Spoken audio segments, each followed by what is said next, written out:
Good evening, everyone. Professor Hirsch. In my vision as President of Malta, I always advocate for unity and peace in the society we live in.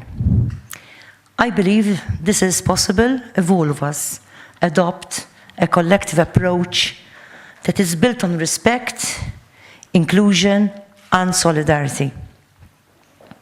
I truly believe that when we interact with each other in a respectful and humane way, all members of society reap benefits.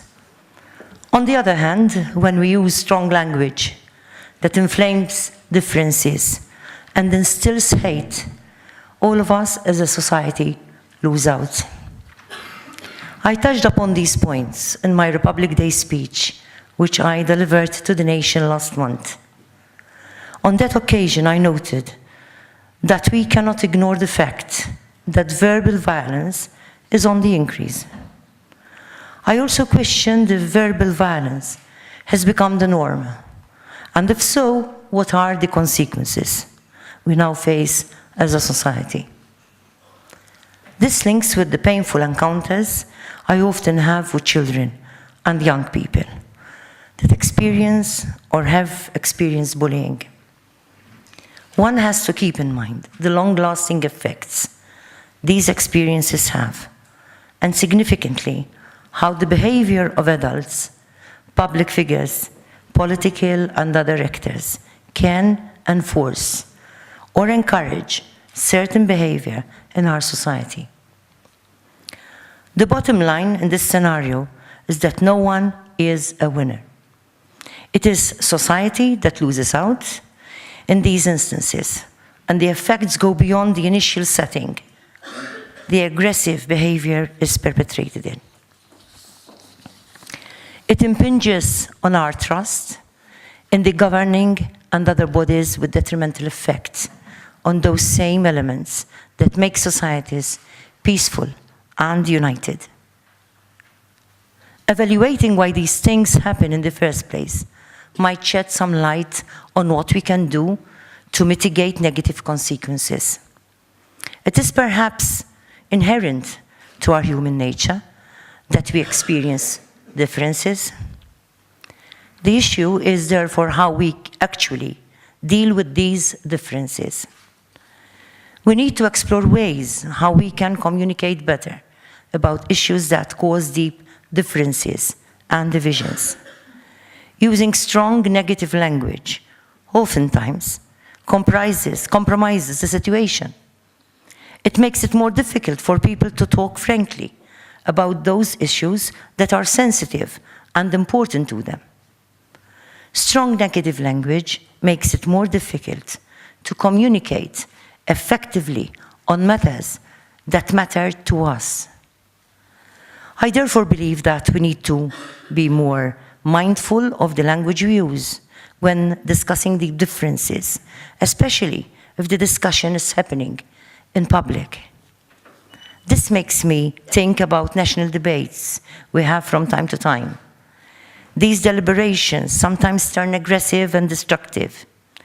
The ongoing discussion, for example, on migration, is perhaps an excellent example of the untold damage private individuals, public figures, media outlets, political and other actors cause when they address migration in a way that is derogatory and not based on respect and human rights.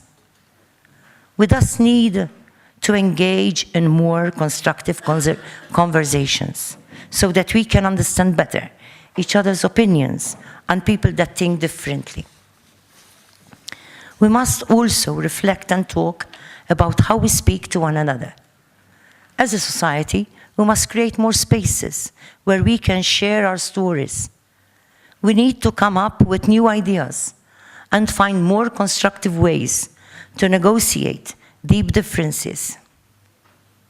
I believe that as a society, we must collectively work on these lines because we also need to protect the most vulnerable. When strong language is used in the negative sense, marginalization of some individuals or groups can happen. We need to avoid this and approach situations and differences from a rights-based approach that upholds the dignity of all. Furthermore, marginalization of individuals or groups is often an invitation for future adverse situations. Today is thus a great opportunity to learn more on what can be done to negotiate deep differences while pursuing peace. We need to learn more about this extremely relevant subject that ultimately impacts our life, be it in the communities we belong to, the country we live in, and global community we are part of. I therefore wish to personally thank Professor Susan Hirsch for sharing her knowledge with us today. I know she has researched and written about this subject, and it is indeed an excellent opportunity to learn more and better understand how we can negotiate deep differences. I would also like to welcome all students present here today, including those reading the joint degree program between the University of Malta and George Mason University. In conclusion, I hope the knowledge shared today will instigate change. I hope today will pave the way for a more inclusive world that welcomes differences even when they are deep. Diversity, even in deep differences, can bring value to the world we live in. I am proud that as a foundation for the well-being of society, we are providing opportunities and spaces where we can discuss this and where the seeds of change can take root for the benefit of the current and future generations. Thank you all for your attention.